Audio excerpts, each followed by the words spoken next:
Welcome back to Win at Real Estate. I'm Lori Hopkins-Cavanagh, and I was discussing the Obamacare tax increases in the last segment. I'd like to talk a little bit more about them because I think it's important that folks know how the Congressional Progressive Caucus has affected our 1/6 of the economy by the takeover of healthcare and the cost involved in that, the tax hikes, the incredible number of tax hikes that we are going to be incurring over the next 10 years. See, when they passed this bill before they read it, thanks to congressmen like Joe Courtney, they passed this bill that they didn't read and they shoved it down the American public's throats. We didn't want it and we've got it, unfortunately. These tax hikes are going to affect us over a period of time. It wasn't like Obamacare passed, it became law, and all of a sudden we felt all of the repercussions. No, that's going to take time. And that, of course, is by design. Of course, they don't want us to feel the pain immediately, especially during an election year. My goodness, that would be just devastating to the progressives in Washington, D.C. So this wonderful law that was crafted in the back rooms of Congress resulted in a lot of new taxes, and they were skillfully tucked into each nook and cranny of the Affordable Health Care Act so that families that made under $250,000 a year are going to pay an increase in taxes. As a matter of fact, Obamacare contains 20 new or higher taxes on American families and small businesses. Let's just take a look at the small business aspect of this. If an employer does not offer health coverage and at least one employee qualifies for a health tax credit, the employer must pay an additional non-deductible tax of $2,000 for all full-time employees. This applies to all employers with 50 or more employees. Now, a small business is considered a business that employs less than 500 employees. So this is going to have a major impact on small businesses. If any employee actually receives coverage through the exchange, the penalty on the employer for that employee rises to $3,000 per employee. If the employer requires a waiting period to enroll in coverage of 30 to 60 days, there is a $400 tax per employee, $600 if the period is 60 days or longer. Can you imagine? An employer is going to be required to provide health care to employees with no waiting period. If, again, that employer requires a waiting period to enroll in coverage of 30 to 60 days, they have to pay a tax of $400. Now, I know for a fact that when a small business hires an employee, a large number of employees don't work out. They don't stay. If you look at the typical resume of anyone out there in today's younger generation, they move from job to job to job. Their resumes are, in 1 year, they may have 3 or 4 different jobs. So all of this paperwork is being done, required to be done now, forced on small businesses for an employee that may not be there in 4 weeks. So that's a type of repercussion, how these laws impact small businesses.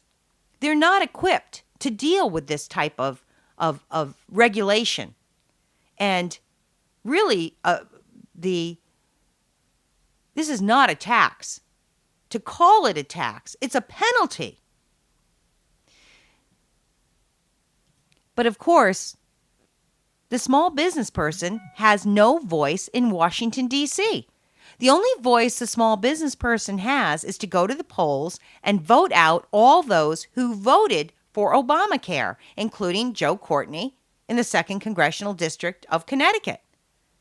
Obamacare is a penalty on small businesses. a penalty on the American families. It is not a benefit. And the benefit of it will also be taxed. So now you have this mandated insurance coverage that is actually going to result in layoffs. It's going to result in closed businesses. And these are the repercussions that are not considered by our lawmakers because most of them have never run a small business. They are so far removed, these career politicians are so far removed from the way a business person thinks and operates. And every single small business that closes its door is another opportunity that is lost in our country. And Connecticut has seen far too many small businesses close their doors, mom and pop closing shop, ladders of opportunity with the middle rungs just stripped out of them because of over-regulation, and Obamacare is the poster child for over-regulation in our country.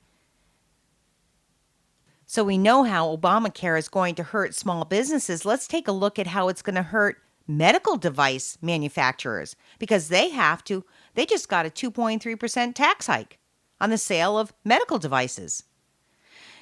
When we speak of innovative production of medical equipment and we are penalizing companies that are producing the innovative products that provide us with better health care, there's something really wrong with that picture. Medical device manufacturers employ 360,000 people in 6,000 plants across the country. Think about that. Now they have to pay an additional 2.3%, these manufacturers. It will have an impact. Okay, so maybe you don't care about the small business person or the medical device manufacturer. So how is that going to affect your bottom line in your household? Let's take a look at another tax. It's called the medicine cabinet tax. Americans no longer are able to use health savings accounts or flexible spending accounts for healthcare reimbursement pre-tax dollars to purchase non-prescription over-the-counter medicines. That took effect in 2011. And if you want to take a look at how Obamacare hurts and affects those most in need, you could take a look at the flexible spending account cap, because that cap of $2,500 is going to affect parents of special needs children. There are thousands of families with special needs children in the United States, and many of them use FSAs to pay for special needs education. And a tuition rate at one leading school can easily exceed $14,000 per year. However, under the new rules, the cap is $2,500. If you have a special needs child, I would love to hear from you as a parent to find out how Obamacare is affecting your household.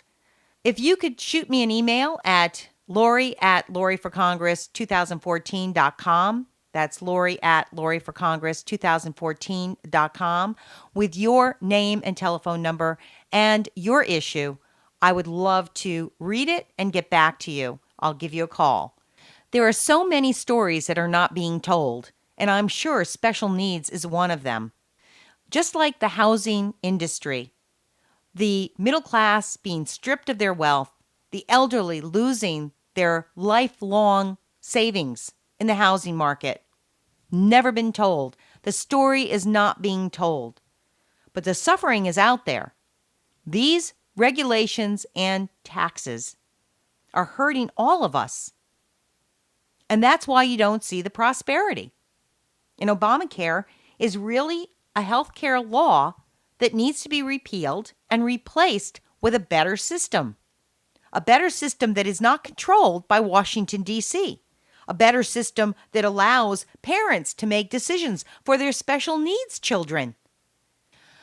All right, enough about Obamacare. In the next segment, I'd like to talk about Dodd-Frank, a special gift from a Congressional Progressive Caucus member, Barney Frank, that will put small banks and lending institutions out of business. If you like this show, follow me on Twitter, like me on Facebook, and don't go away. I'll be right back.